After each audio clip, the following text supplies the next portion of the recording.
Hello बच्चों, आप सबका कक्षा 10 विज्ञान विषय के अध्याय 4 कार्बन एवं उसके यौगिक के भाग 3 में हार्दिक स्वागत है। बच्चों, आपकी 10 विज्ञान विषय के अध्याय 4 के भाग 1 और 2 की चर्चा हम बहुत अच्छे से कर चुके हैं।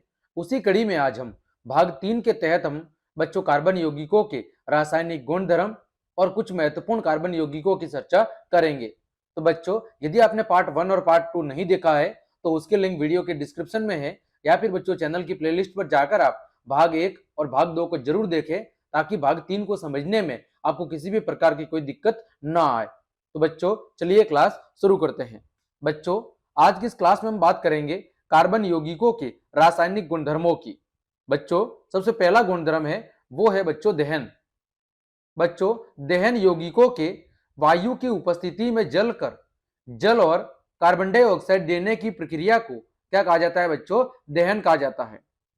यौगिकों के वायु की उपस्थिति में जलकर क्या उत्पाद देना? जल और कार्बन डाइऑक्साइड। जो कार्बन यौगिक है उनका वायु की उपस्थिति में जलकर जल और कार्बन डाइऑक्साइड देने की जो प्रक्रिया है उसे बच्चों क्या कहा जाता है? उसे ही दहन कहा जाता है। ठीक है बच्चों, पहला उदाहरण है जब मेथेन की वायु में दहन अभिक्रिया होती है। जब बच्चों मेथेन को वायु की उपस्थिति में जलाया जाता है, तो बच्चों जब मेथेन को वायु की उपस्थिति में जलाया जाता है तो बच्चों कार्बन डाइऑक्साइड यानी CO2, H2O यानी जल और ऊष्मा और प्रकाश का निर्माण होता है। बच्चों, जब कार्बन यौगिक मेथेन को वायु की उपस्थिति में जलाया जाता है तो बच्चों किसका निर्माण होता है? CO2 का, H2O का और ऊष्मा और प्रकाश का निर्माण होता है। आगे बच्चों मेथेनॉल। मेथेनॉल का मतलब है बच्चों CH3CH2OH। ठीक है, ये क्या है? मेथेनॉल। बच्चों जब मेथेनॉल का वायु में दहन किया जाता है तो CO2, जल, ऊष्मा और क्या प्राप्त होता है? प्रकाश प्राप्त होता है। बच्चों यहां पर मेथेनॉल की अभिक्रिया ऑक्सीजन के साथ करवाई गई है, तो बच्चों क्या बन रहा है? CO2 आपका जल और क्या बन रहा है? ऊष्मा और प्रकाश का निर्माण हो रहा है। तो बच्चों हमने यहाँ पर क्या देखा? हमने देखा बच्चों कि जब कार्बन यौगिकों को वायु की उपस्थिति में जलाया जाता है तो किसका निर्माण होता है? H2O जल का, CO2 कार्बन डाइऑक्साइड का, साथ ही साथ ऊष्मा और प्रकाश का निर्माण होता है। ठीक है बच्चों, आगे लिखा हुआ है कि संतृप्त हाइड्रोकार्बन के दहन से स्वच्छ ज्वाला निकलती है। संतृप्त हाइड्रोकार्बन का मतलब है ऐसे हाइड्रोकार्बन जिनमें कार्बन और कार्बन के बीच में सिंगल आबंध होता है, एकल आबंध होता है। ठीक है, उनके दहन से क्या होती है? बिल्कुल स्वच्छ ज्वाला निकलती है। कारण क्या है? कि उनका जो दहन है वो पूरा होता है। जबकि बात करें असंतृप्त हाइड्रोकार्बन की, जहां पर कार्बन कार्बन के बीच में द्विआबंध या फिर बच्चों कार्बन और कार्बन के बीच में ट्रिपल बंध होता है, तो असंतृप्त जो हाइड्रोकार्बन है वो अत्यधिक काले धुएं वाली पीली ज्वाला के साथ जलते हैं। कारण क्या है? कि इनका जो दहन है वो पूर्ण रूप से नहीं होता है। तो बच्चों आपको यह ध्यान रखना है कि जो संतृप्त हाइड्रोकार्बन है उनके दहन से बिल्कुल स्वच्छ ज्वाला निकलती है। कारण क्या है? कि उनका दहन पूरा होता है। जबकि जो असंतृप्त हाइड्रोकार्बन है वो अधिक काले धुएं वाली पीली ज्वाला उत्पन्न करते हैं। कारण क्या है? कि उनका दहन पूर्ण रूप से नहीं होता है। आगे बढ़ते हैं बच्चों, दूसरा गुण है ऑक्सीकारक या ऑक्सीकरण अभिक्रिया। तो बच्चों पहले बात करते हैं कि ऑक्सीकारक होते क्या हैं। तो कुछ पदार्थों में अन्य पदार्थों को ऑक्सीजन देने की क्या होती है? क्षमता होती है। कुछ पदार्थों में अन्य पदार्थों को ऑक्सीजन दान देने की क्षमता होती है। ऐसे पदार्थों को बच्चों क्या कहते हैं? ऑक्सीकारक। ऑक्सी का मतलब ऑक्सीजन और कारक का मतलब है देने वाला। ऑक्सीकारक का मतलब है ऑक्सीजन देने वाले। तो ऐसे पदार्थ जिनमें अन्य पदार्थों को ऑक्सीजन दान देने की क्षमता होती है उन्हें कहते हैं ऑक्सीकारक। उदाहरण के लिए बच्चों सारीय KMnO4 यानी पोटेशियम परमैग्नेट। सारीय पोटेशियम परमैग्नेट। दूसरा अम्लीकृत पोटेशियम डाइक्रोमेट। ठीक है, ये कुछ उदाहरण हैं जो अन्य पदार्थों को ऑक्सीजन देने की क्षमता रखते हैं, पोटेशियम परमैग्नेट और पोटेशियम डाइक्रोमेट। अब बात करते हैं बच्चों दूसरे गुणधर्म की, जिसका नाम है ऑक्सीकरण अभिक्रिया। क्या नाम है बच्चों? कार्बन यौगिकों की ऑक्सीकरण अभिक्रिया। तो ऑक्सीकरण अभिक्रिया में यौगिक के द्वारा क्या होता है, ऑक्सीजन का संयोग यानी ऑक्सीजन का योग होता है, और हाइड्रोजन क्या होती है, हाइड्रोजन पृथक होती है। यानी O2 में क्या होती है, वृद्धि, ऑक्सीजन का योग होता है और हाइड्रोजन का क्या होता है, हाइड्रोजन की कमी होती है। ठीक है, ऐसी अभिक्रिया को कहते हैं ऑक्सीकरण अभिक्रिया, जिसमें यौगिक के द्वारा ऑक्सीजन को ग्रहण किया जाता है और हाइड्रोजन को त्याग दिया जाता है। एथेनॉल से एथेनोइक अम्ल में परिवर्तन को ऑक्सीकरण अभिक्रिया कहा जाता है।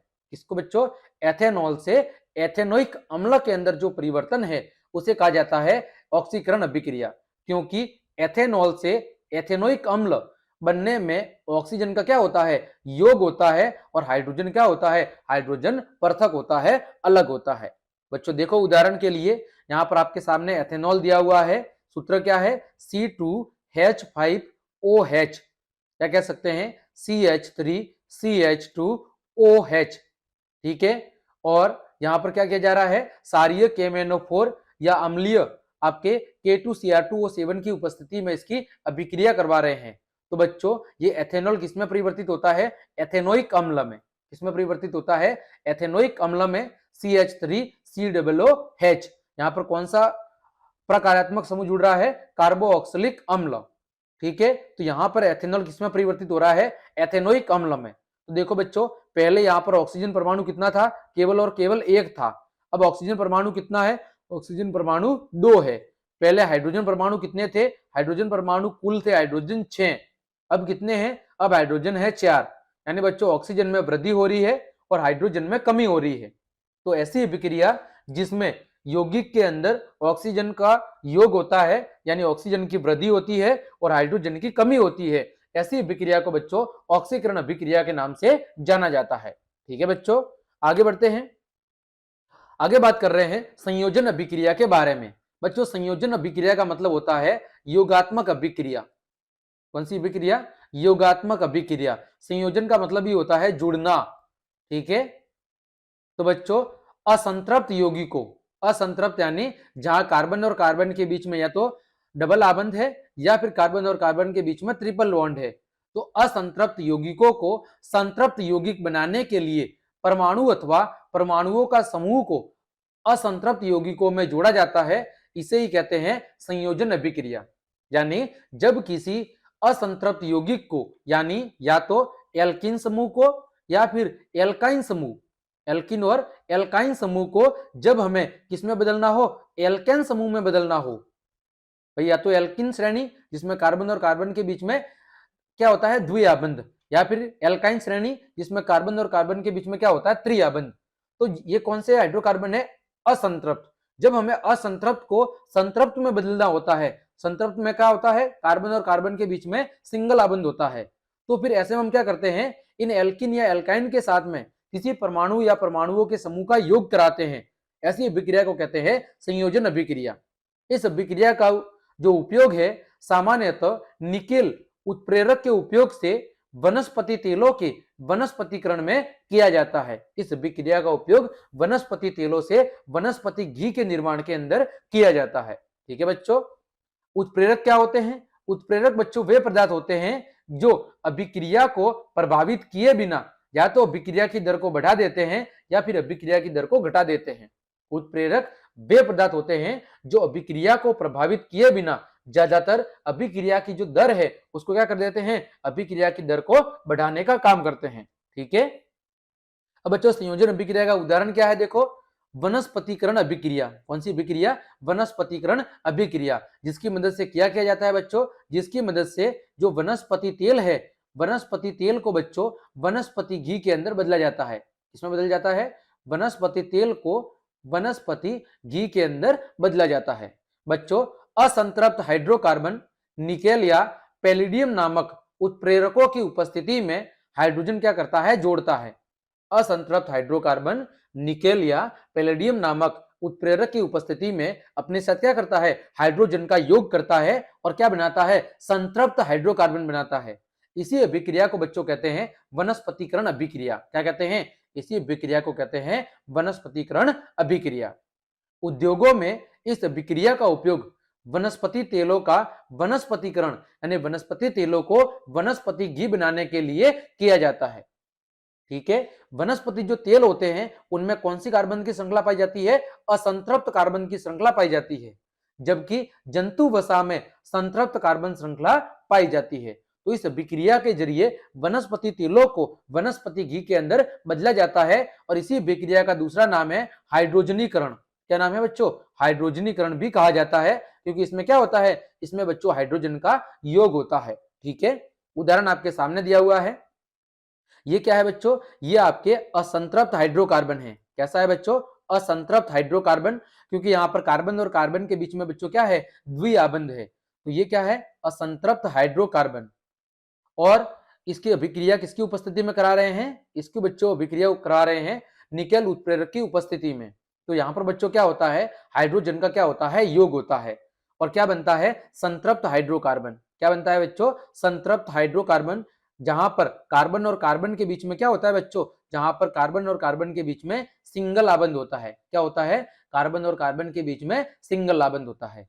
तो बच्चों असंतृप्त हाइड्रोकार्बन निकेल या पैलिडियम नामक उत्प्रेरक की उपस्थिति में क्या करते हैं? हाइड्रोजन का योग करते हैं और संतृप्त हाइड्रोकार्बन के अंदर परिवर्तित हो जाते हैं। इस अभिक्रिया को कहते हैं बच्चों संयोजन अभिक्रिया। और उदाहरण क्या है? उदाहरण के लिए उद्योगों में इसका जो उपयोग है, वनस्पति तेलों का जो वनस्पति तेल हैं उनके अंदर हाइड्रोजन का योग करा के वनस्पति घी का निर्माण किया जाता है। ठीक है बच्चों, आगे बढ़ते हैं। आगे बात कर रहे हैं कौन सा अच्छा और क्यों। ठीक है, कौन सा अच्छा का मतलब है कि जो असंतृप्त हाइड्रोकार्बन वो अच्छा है या संतृप्त हाइड्रोकार्बन वो अच्छा है, कौन सा अच्छा है? तो बच्चों असंतृप्त हाइड्रोकार्बन, जिसे हम क्या कह रहे हैं? वसा अम्ल कह रहे हैं अथवा वनस्पति तेल कह रहे हैं। तो जो असंतृप्त हाइड्रोकार्बन होते हैं जिनमें कार्बन और कार्बन के बीच में या तो द्विआबंध होता है या कार्बन और कार्बन के बीच में त्रिआबंध होता है, इसमें कौन शामिल है? एक तो वसा अम्ल और दूसरे वनस्पति तेल। ये कैसे होते हैं बच्चों? स्वास्थ्य वर्धक, यानी हमारे स्वास्थ्य के लिए लाभदायक होते हैं। जंतुओं से प्राप्त जो वसा है, जैसे हम बात कर रहे हैं देसी घी की, वो कैसे होते हैं? वो बच्चों संतृप्त वसा अम्ल से बने होते हैं। जो जंतु से हमें प्राप्त वसा है जिसे हम देसी घी कहते हैं, वो क्या होता है? वो संतृप्त वसा अम्ल से बने होते हैं। वो हमारे स्वास्थ्य के लिए कैसे होते हैं बच्चों? हानिकारक। कारण क्या है कि जो असंतृप्त वसा अम्ल होते हैं, असंतृप्त वसा अम्ल वाले तेलों को ही भोजन पकाने के लिए हमें इस्तेमाल करना चाहिए, क्योंकि ये स्वास्थ्य के लिए हानिकारक नहीं होते, अपितु कैसे होते हैं? अपितु ये लाभदायक होते हैं। ठीक है बच्चों, तो आपको ध्यान रखना है कि जो असंतृप्त हाइड्रोकार्बन है वो संतृप्त हाइड्रोकार्बन की तुलना में हमारे स्वास्थ्य के लिए फायदेमंद होते हैं। तो बच्चों वनस्पति तेल कह लो या जो वसा अम्ल कह लो, वो जंतुओं से प्राप्त जो वसा है जिसे बच्चों हम देसी घी कहते हैं, जो कि संतृप्त वसा अम्ल है, उसकी तुलना में हमारे स्वास्थ्य के लिए क्या होते हैं? लाभदायक होते हैं। ठीक है, तो हमें ज्यादा से ज्यादा असंतृप्त वसा अम्लों का सेवन करना चाहिए, न कि बच्चों देसी घी का। आगे बढ़ते हैं बच्चों। ये यहां पर उदाहरण दिया गया है जो मैंने समझाया कि ये क्या है? ये आपके असंतृप्त हाइड्रोकार्बन है, यानी वसा अम्ल अथवा वनस्पति तेल। वसा अम्ल अथवा वनस्पति तेल। ठीक है, और जब इन्हें निकेल उत्प्रेरक की उपस्थिति में इनके साथ हाइड्रोजन का योग कराया जाता है तो ये किसमें बदलते हैं? तो ये बदलते हैं वसीय अम्ल के अंदर। वसीय अम्ल यानी कि आपका वनस्पति घी। ठीक है, वनस्पति जो घी है वो किसमें बदलेगा? सॉरी, वनस्पति तेल है वो किसमें बदलेगा? वनस्पति घी में। और ये कैसा होगा बच्चों? ये होगा आपका संतृप्त हाइड्रोकार्बन। कैसा होगा? संतृप्त हाइड्रोकार्बन होगा।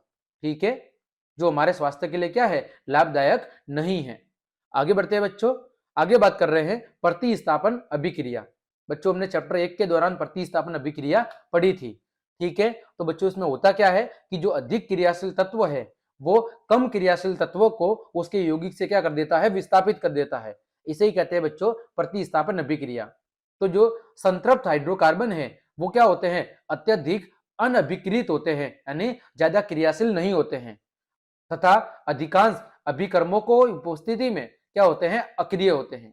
जो संतृप्त हाइड्रोकार्बन है, कार्बन और कार्बन के बीच में जहां सिंगल आबंध होता है, वो ज्यादातर कैसे होते हैं? अनक्रियाशील होते हैं या अनअभिक्रियाशील होते हैं। और ज्यादातर जो अभिकर्मक है उनकी उपस्थिति में वो कैसे होते हैं? अक्रिय होते हैं, कोई क्रिया नहीं करते।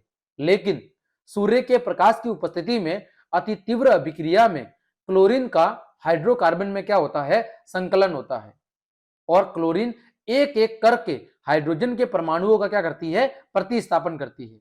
और इसी को क्या कहते हैं, इसी को कहते हैं प्रतिस्थापन अभिक्रिया। क्योंकि एक प्रकार का जो परमाणु है अथवा परमाणुओं का जो समूह है वो दूसरे परमाणु का क्या ले रहा है, स्थान ले रहा है। तो बच्चों प्रतिस्थापन अभिक्रिया वही होती है जिसमें अधिक क्रियाशील तत्व कम क्रियाशील तत्व को उसके यौगिक से क्या करता है, विस्थापित करता है। तो यहां पर जो ज्यादातर संतृप्त हाइड्रोकार्बन है वो ज्यादातर कैसे होते हैं, अनक्रियाशील होते हैं। लेकिन सूर्य के प्रकाश की उपस्थिति में ये बहुत तेज गति से क्या करते हैं, जो क्लोरीन है वो क्लोरीन हाइड्रोकार्बन को विस्थापित करता है और कार्बन यौगिकों के अंदर क्लोरीन का क्या होता है, योग होता है। देखो बच्चों यहां पर CH2 प्लस Cl2 सूर्य के प्रकाश की उपस्थिति में, तो यहां से बच्चों एक हाइड्रोजन कम हो जाएगा और उसका स्थान कौन ले लेगा, क्लोरीन। तो क्या बनेगा CH3Cl प्लस HCl। अगला जब हम बात करेंगे CH3Cl के साथ वापिस किसका, Cl2 का, किसकी उपस्थिति में, सन के प्रकाश की उपस्थिति में, यानी सनलाइट की उपस्थिति में। तो क्या होगा CH2Cl, ठीक है, CH2 और Cl2, ठीक है, प्लस HCl यानी क्लोरीन का योग होगा। आगे बात करें जब CH2Cl2 के साथ वापिस हम क्या करेंगे, Cl2 का योग करेंगे, ठीक है, किसकी उपस्थिति में, सनलाइट की उपस्थिति में। तो क्या बनेगा CHCl3 प्लस आपका HCl, यानी हर बार एक हाइड्रोजन कम होगा और हाइड्रोजन को किसके द्वारा विस्थापित कर दिया जाएगा, क्लोरीन के द्वारा विस्थापित किया जाएगा। तो ये अभिक्रिया कौन सी है, प्रतिस्थापन अभिक्रिया। ठीक है बच्चों, आगे बढ़ते हैं। आगे बात करते हैं कोयले और पेट्रोलियम का निर्माण। किसका निर्माण बच्चों, कोयले और पेट्रोलियम का निर्माण। तो बच्चों कोयले और पेट्रोलियम का जो निर्माण है वो किससे हुआ है, जैव मात्रा से हुआ है। जैव मात्रा का मतलब है कि जो आपके जीव जंतु और जो वनस्पति है उनसे हुआ है, जो विभिन्न जैविकीय और भूवैज्ञानिक प्रक्रियाओं पर निर्भर करते हैं। ठीक है बच्चों, कोयले और पेट्रोलियम का निर्माण किससे हुआ है, वनस्पति और जीव जंतुओं के अवशेषों से ही हुआ है, जो विभिन्न प्रकार की लाखों करोड़ों वर्ष की जो जैविकीय और जो भूवैज्ञानिक प्रक्रिया है उनसे चरणों से होकर क्या है, गुजरा है।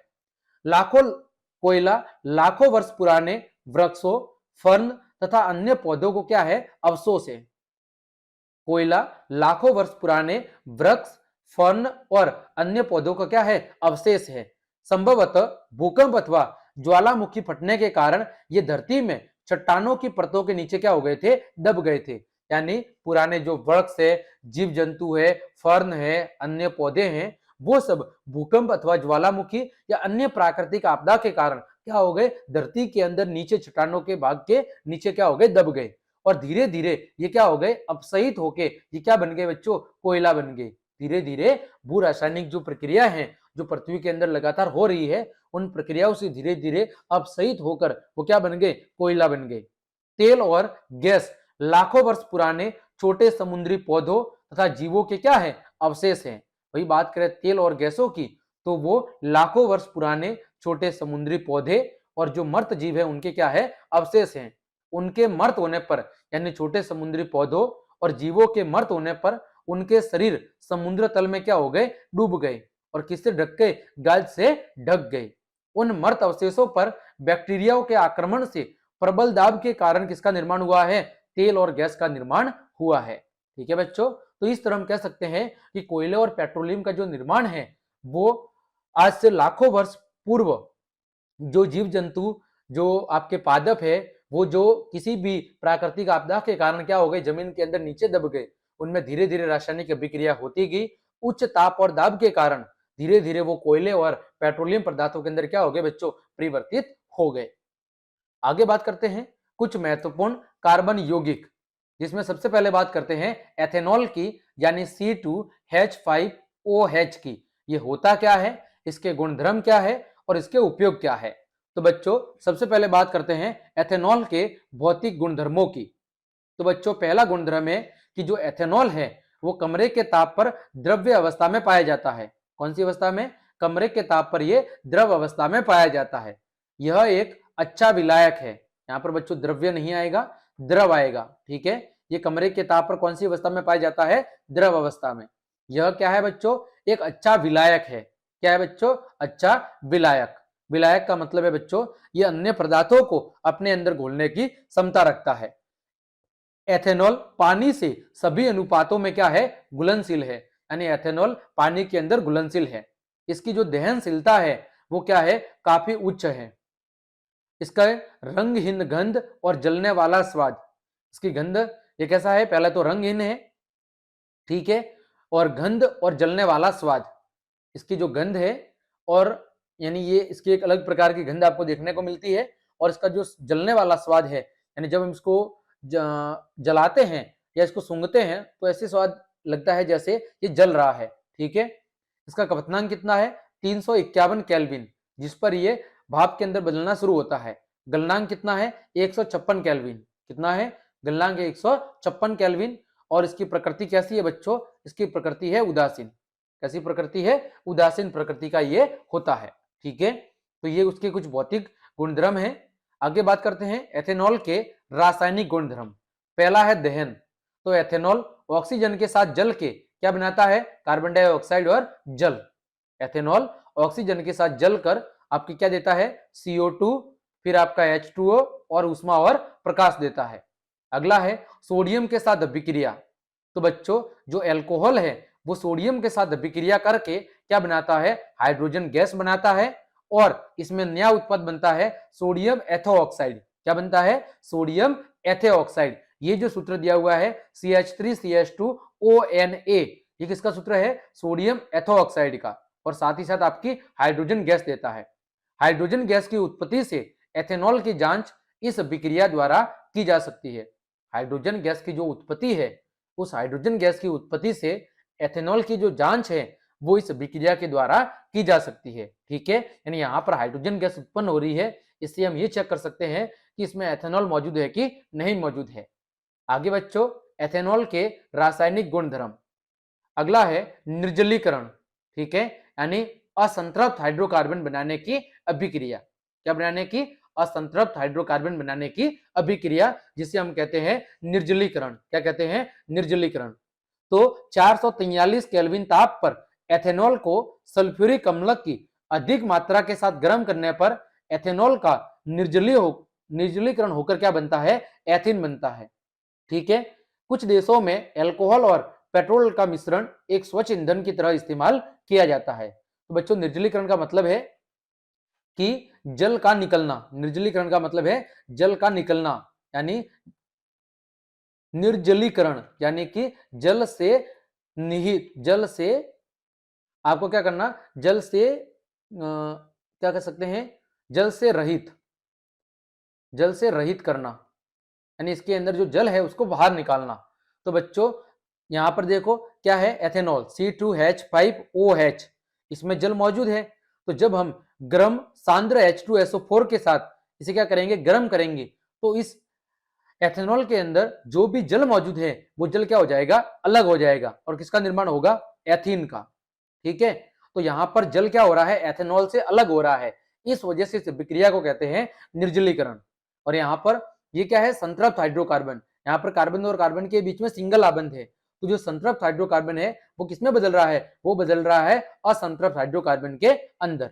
तो इस अभिक्रिया में जो सल्फ्यूरिक अम्ल है यानी H2SO4 है, वो किसका काम कर रहा है, निर्जलीकारक का, यानी जल को बाहर निकालने का काम कर रहा है, जो एथेनॉल से जल को क्या कर रहा है, जल को अलग कर रहा है। तो बच्चों निर्जलीकरण अभिक्रिया क्या है, 443 केल्विन ताप पर जब एथेनॉल को सल्फ्यूरिक अम्ल की बहुत अधिक मात्रा के साथ गर्म किया जाता है तो एथेनॉल से जल गर्म अलग होके क्या बनता है, एथीन। इस अभिक्रिया को कहते हैं बच्चों निर्जलीकरण अभिक्रिया। और यहाँ पर निर्जलीकारक कौन है, तो निर्जलीकारक है सल्फ्यूरिक अम्ल, जो एथेनॉल से जल को क्या कर रहा है, अलग कर रहा है। आगे बात कर रहे हैं एथेनॉल के उपयोग। तो सभी एल्कोहली जो पेय पदार्थ है, यानी जो मादक पदार्थ होते हैं जिनसे नशा होता है, उन मादक पदार्थों के अंदर एल्कोहल का ही उपयोग किया जाता है। उद्योगों में इसका उपयोग एक अच्छे विलायक के रूप में भी किया जाता है, यानी अन्य पदार्थों को घोलने के लिए। इसका उपयोग tincture, iodine, cough syrup, tonic आदि जैसी औषधियों में किया जाता है। इसके अलावा औद्योगिक मिथाइलेटेड स्पिरिट बनाने में भी इसका उपयोग किया जाता है। इसके अलावा इसको जलाने पर CO2 और क्या मिलती है, CO2 और जल मिलता है, इसीलिए इसका उपयोग एक ईंधन के रूप में भी हो सकता है। तो ये क्या है, एथेनॉल के मुख्य उपयोग। आगे बात करते हैं एथेनॉल पीने के हानिकारक प्रभाव कि एथेनॉल या जो अल्कोहल है वो हमारे लिए हानिकारक क्यों है। तो बच्चों, एथेनॉल की छोटी मात्रा के उपभोग से क्या आ जाता है, मादकता अथवा नशा आ जाता है। एथेनॉल के अल्पकालिक उपयोग से उल्टी, सिर दर्द, लड़खड़ाती जुबान, फिर उनिंदापन आदि का क्या होता है, ये कारण बनता है। यानी एथेनॉल का अगर हम बहुत कम समय के लिए या अचानक उपयोग करते हैं तो इससे उल्टी, सिर दर्द, जुबान का लड़खड़ाना, शारीरिक संतुलन का बिगड़ना, ये सारी घटनाएं हो सकती है। एथेनॉल की लंबी अवधि के उपयोग से एल्कोहल विषाक्त, यकृत रोग, तंत्रिका क्षति और मस्तिष्क के स्थायी क्षति के रूप में कई स्वास्थ्य समस्याओं से पीने वाला व्यक्ति क्या हो जाता है, ग्रसित हो जाता है। यानी यदि हम एथेनॉल का नहीं अल्कोहल का लंबे समय तक सेवन करें तो हमारा जो यकृत है, लीवर है, किडनी जिसे है वो खराब हो सकता है, हमारे शरीर के अंदर जहर हो सकता है, तंत्रिका तंत्र धीरे धीरे काम करना बंद कर देगा और जो मस्तिष्क है उसके सोचने समझने की जो क्षमता है वो क्या हो जाएगी, प्रभावित होगी। यह चयापचय यानी उपापचय जो हमारी क्रिया है, उपापचय क्रियाओं को क्या करता है, धीमा करता है और केंद्रीय तंत्रिका तंत्र को भी क्या करता है, कमजोर करता है। यह सामान्य संकोच को कम करने, समन्वय की कमी, मानसिक भ्रम, उनिंदापन और भाव शून्यता भी लाता है। कुल मिला के ये कहे कि हमारे शरीर की जो समस्त क्रियाविधि है उसको कहीं ना कहीं ये क्या करता है, प्रभावित करता है। अगला है बच्चों विकृत अल्कोहल। औद्योगिक उपयोग के लिए तैयार एथेनॉल का दुरुपयोग रोकने के लिए इसमें मेथनॉल जैसा जहरीला पदार्थ मिलाया जाता है जिससे यह पीने योग्य न रह जाए। ये क्या है, जहरीला। औद्योगिक उपयोग के लिए यानी कल कारखानों और फैक्ट्रियों में उपयोग के लिए एथेनॉल के दुरुपयोग को रोकने के लिए, ताकि वहां पर काम करने वाले जो व्यक्ति हैं वो एथेनॉल का सेवन न करे, इसके लिए उसमें क्या मिलाया जाता है, मेथनॉल जैसा जहरीला पदार्थ मिलाया जाता है जिससे जो अल्कोहल है वो पीने योग्य नहीं रह जाता। अल्कोहल की पहचान करने के लिए इसमें रंजक मिलाकर इसका रंग नीला बना दिया जाता है। इसे कहते हैं विकृत अल्कोहल। विकृत का मतलब है कि अल्कोहल का जो शुद्ध रूप है उसे बिगाड़ देना, उसमें मिलावट कर देना, वो क्या कहलाता है, विकृत अल्कोहल। ठीक है, उसके लिए क्या मिलाते हैं, मेथेनॉल, ताकि जो आपका शुद्ध अल्कोहल है वो पीने जैसा न रहे, इसे कहते हैं विकृत अल्कोहल। ठीक है बच्चों, आगे बात करते हैं एसिटिक अम्ल की। किसकी बच्चों, एसिटिक अम्ल की, CH3COOH। ठीक है, एसिटिक अम्ल जिसे हम एथेनोइक अम्ल भी कहते हैं। क्या कहते हैं, एथेनोइक अम्ल भी कहते हैं। तो बच्चों एथेनोइक अम्ल को सामान्यतः एसिटिक अम्ल कहा जाता है और ये किससे संबंधित है, कार्बोक्सिलिक अम्ल से संबंधित है, क्योंकि यहाँ पर प्रकार्यात्मक समूह कौन सा जुड़ा हुआ है, COOH, कार्बोक्सिलिक एसिड। इस समूह को क्या कहते हैं, कार्बोक्सिलिक अम्ल समूह कहते हैं। ये वेरी इंपॉर्टेंट पॉइंट है। एसिटिक अम्ल के 3 से 5% विलयन को क्या कहा जाता है, सिरका कहा जाता है। और सिरका का उपयोग आचार में परिरक्षक के रूप में किया जाता है, आचार को लंबे समय तक सुरक्षित बनाए रखने के लिए। ठीक है, जो आपका अचार होता है, यहाँ पर आचार छपा है, यहाँ पर क्या है, अचार। ठीक है, जो खाने का अचार आता है, घर पर हमारे बनाते हैं आम का, मिर्च का, तो उस अचार को लंबे समय तक सुरक्षित बनाए रखने के लिए उसमें क्या मिलाते हैं, सिरका मिलाते हैं, ताकि वो लंबे समय तक सुरक्षित बना रहे। शुद्ध एथेनोइक अम्ल का जो गलनांक है वो 290 केल्विन होता है और इसीलिए ठंडी जलवायु में, शीत के दिनों में भी क्या हो जाता है, ये जम जाता है और इस कारण इसे ग्लेशियल एसिटिक अम्ल भी कहा जाता है। क्या कहा जाता है, ग्लेशियल एसिटिक अम्ल। कारण क्या है कि इसका जो गलनांक है वो कितना होता है, 290 केल्विन। इसीलिए बहुत ठंडी जलवायु के यानी सर्दियों के दिनों में भी क्या हो जाता है, ये आसानी से जम जाता है। इसी वजह से इसे ग्लेशियल एसिटिक अम्ल भी कहा जाता है। आगे बात करें इसके गुण की, तो इसकी प्रकृति कैसी होती है बच्चों, अम्लीय। ठीक है, यह एक गंधहीन पदार्थ है। कैसा पदार्थ है, गंधहीन। गलनांक कितना है, 290 केल्विन और कवतनांक कितना है, 391 केल्विन। कितना है, 391 केल्विन। आगे बात करें इसके उपयोग की। पहला, अचार जो है, अचारों में परिरक्षण के रूप में, अचार को लंबे समय तक सुरक्षित रखने के लिए इसका उपयोग सिरका के रूप में किया जाता है। फिर इसका उपयोग लेबोरेटरी यानी प्रयोगशालाओं में अभिकर्मक के रूप में किया जाता है। इसके अलावा सफेद शीशे के निर्माण में इसका उपयोग होता है। इसके अलावा रेयन रेशों के निर्माण में इसका उपयोग होता है। इसके अलावा एसिटिक अम्ल रबड़ के निर्माण में एक स्कंदक यानी जमाने वाले पदार्थ के रूप में भी इसका उपयोग किया जाता है। और इसका उपयोग एक विलायक के रूप में भी किया जाता है। तो प्रमुख उपयोग क्या हो गए? अचार को लंबे समय तक सुरक्षित बनाए रखने के लिए इसका उपयोग सिरका के रूप में, परिरक्षक के रूप में किया जाता है, प्रयोगशाला में अभिकर्मक के रूप में, सफेद शीशे के निर्माण में, रेयन रेशों के निर्माण में, और एसिटिक अम्ल का उपयोग रबड़ के निर्माण में एक स्कंदक यानी जमाने वाले पदार्थ के रूप में, और साथ ही साथ एक विलायक के रूप में भी एथेनोइक अम्ल का उपयोग किया जाता है। आगे बात करें एथेनोइक अम्ल की अभिक्रिया के बारे में। पहली अभिक्रिया है एस्टरीकरण अभिक्रिया। कौन सी अभिक्रिया? एस्टरीकरण। तो बच्चों, एस्टर मुख्य रूप से अम्ल और अल्कोहल की अभिक्रिया से क्या होता है? निर्मित होता है। जो एस्टर है वो अम्ल और अल्कोहल की अभिक्रिया से क्या होता है? निर्मित। एथेनोइक अम्ल किसी अम्ल उत्प्रेरक की उपस्थिति में परिशुद्ध एथेनॉल से अभिक्रिया करके क्या बनाता है? एस्टर। इसकी अभिक्रिया निम्न है। यानी बच्चों, जब एथेनोइक अम्ल की अभिक्रिया, ठीक है, किसी परिशुद्ध एथेनॉल से किसकी उपस्थिति में? किसी अम्ल उत्प्रेरक की उपस्थिति में होती है, तो किसका निर्माण होता है? एस्टर का निर्माण होता है। अभिक्रिया दी हुई है, यहां पर है बच्चों एथेनोइक अम्ल, ठीक है, यहां पर क्या है? एथेनॉल। एथेनोइक अम्ल की अभिक्रिया एथेनॉल से हो रही है, किसकी उपस्थिति में? किसी अम्ल उत्प्रेरक की उपस्थिति में। तो किसका निर्माण हो रहा है? एस्टर का निर्माण हो रहा है। किसका निर्माण हो रहा है बच्चों? एस्टर का। सूत्र क्या है? CH3COO फिर C2H5, ये सूत्र है। CH3COO C2H5, ये किसका सूत्र है? एस्टर का। इसी वजह से इस अभिक्रिया को क्या कहते हैं? एस्टरीकरण अभिक्रिया। अब बात करें एस्टर की, तो एथेनॉल और एथेनोइक अम्ल के आपसी अभिक्रिया से बनने वाले यौगिक को क्या कहते हैं? एस्टर। सूत्र क्या है? CH3COO CH2 और C2H5, सॉरी, क्या है? CH3COO और C2H5, ये क्या है इसका सूत्र? एस्टर का उपयोग, तो एस्टर एक मीठी गंध वाला पदार्थ है और इसके उपयोग निम्न है। कैसा पदार्थ है? मीठी गंध वाला। देखो, इसका उपयोग कहां होता है? इत्र बनाने में और स्वाद उत्पन्न करने वाले कारक के रूप में। एक तो आपका जो इत्र होता है, सेंट होता है, परफ्यूम, उसको बनाने में, और दूसरे जो स्वाद उत्पन्न करने वाले कारक है उनमें। इसका उपयोग साबुन और डिटर्जेंट को बनाने में होता है। कुछ एस्टर का उपयोग बहुलक बनाने में भी किया जाता है, जिन्हें हम क्या कहते हैं? पॉलीएस्टर कहते हैं। कुछ एस्टर का उपयोग बहुलक के निर्माण में भी होता है, जिन्हें हम क्या कहते हैं? जिन्हें हम पॉलिएस्टर कहते हैं। ठीक है।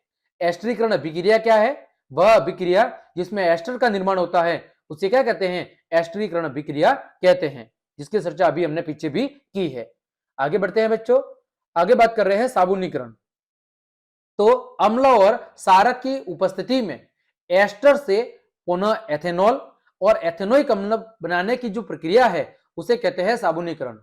अम्ल या सारक की उपस्थिति में एस्टर से दोबारा एथेनॉल और एथेनोइक अम्ल बनाने की जो प्रक्रिया है उसे कहते हैं साबुनीकरण, क्योंकि एस्टर का उपयोग साबुन बनाने के लिए किया जाता है। तो बच्चों, साबुनीकरण अभिक्रिया का समीकरण क्या हुआ? यहां पर देखो क्या है? एथेनोइक अम्ल और आपका एथेनॉल, जब दोनों के बीच अभिक्रिया करा रहे हैं अम्ल उत्प्रेरक की उपस्थिति में, तो क्या बन रहा है? एस्टर। क्या बन रहा है? एस्टर। CH3COO C2H5। जब एस्टर बन गया, अब एस्टर से पुनः हम क्या बना रहे हैं? एथेनॉल और एथेनोइक अम्ल। तो बच्चों, जब एस्टर की अभिक्रिया सोडियम हाइड्रोक्साइड के साथ कराई जाती है तो क्या बनता है? एथेनॉल और एथेनोइक अम्ल। इस अभिक्रिया को कहते हैं साबुनीकरण अभिक्रिया। क्या कहते हैं? साबुनीकरण अभिक्रिया। ठीक है। आगे बात करें एथेनोइक अम्ल की सारक के साथ अभिक्रिया। तो खनिज अम्ल की भांति एथेनोइक अम्ल, ठीक है, खनिज अम्ल की भांति जो एथेनोइक अम्ल है वो सोडियम हाइड्रोक्साइड जैसे सारक के साथ अभिक्रिया करके क्या बनाता है? लवण और जल बनाता है। तो यहां पर देखो, सोडियम हाइड्रोक्साइड के साथ अभिक्रिया हो रही है आपकी एथेनोइक अम्ल की, यानी एसिटिक अम्ल की। तो क्या बन रहा है? सोडियम एथेनोइट या सोडियम एसिटेट बन रहा है, और क्या बन रहा है? आपका जल बन रहा है। ठीक है। अगला है कार्बोनेट और हाइड्रोजन कार्बोनेट के साथ अभिक्रिया। तो जब एथेनोइक या एसिटिक अम्ल कार्बोनेट और हाइड्रोजन कार्बोनेट के साथ अभिक्रिया करता है तो क्या बनाता है? लवण बनाता है, कार्बन डाइऑक्साइड बनाता है और जल बनाता है। और इस अभिक्रिया में जो उत्पन्न लवण है उसे क्या कहते हैं? उसे कहते हैं सोडियम एसिटेट। तो आपको ध्यान रखना है कि जब एसिटिक अम्ल की अभिक्रिया किसके साथ? सोडियम कार्बोनेट अथवा सोडियम हाइड्रोजन कार्बोनेट के साथ करवाई जाती है तो क्या बनता है? तो बनता है आपका सोडियम एसिटेट, फिर जल और आपका कार्बन डाइऑक्साइड। ठीक है बच्चों, तो ये आपको अच्छे से ध्यान रखना है। तो इस तरह बच्चों आज की क्लास को हम यहीं पे विराम देते हैं, जिसमें हमने क्या देखा बच्चों, जिसमें हमने कार्बन यौगिकों के रासायनिक गुणधर्म और दो महत्वपूर्ण कार्बन यौगिक एथेनॉल और एसिटिक अम्ल के बारे में चर्चा की है। उम्मीद करता हूं आज के दोनों टॉपिक आपको अच्छे समझ में आए होंगे। तो क्लास देखने के लिए आप सभी को धन्यवाद। यदि आपको मेरी क्लास और मेहनत पसंद आई है तो बच्चों लाइक, कमेंट, शेयर और सब्सक्राइब जरूर करें। आज के लिए इतना ही। जय हिंद, जय भारत।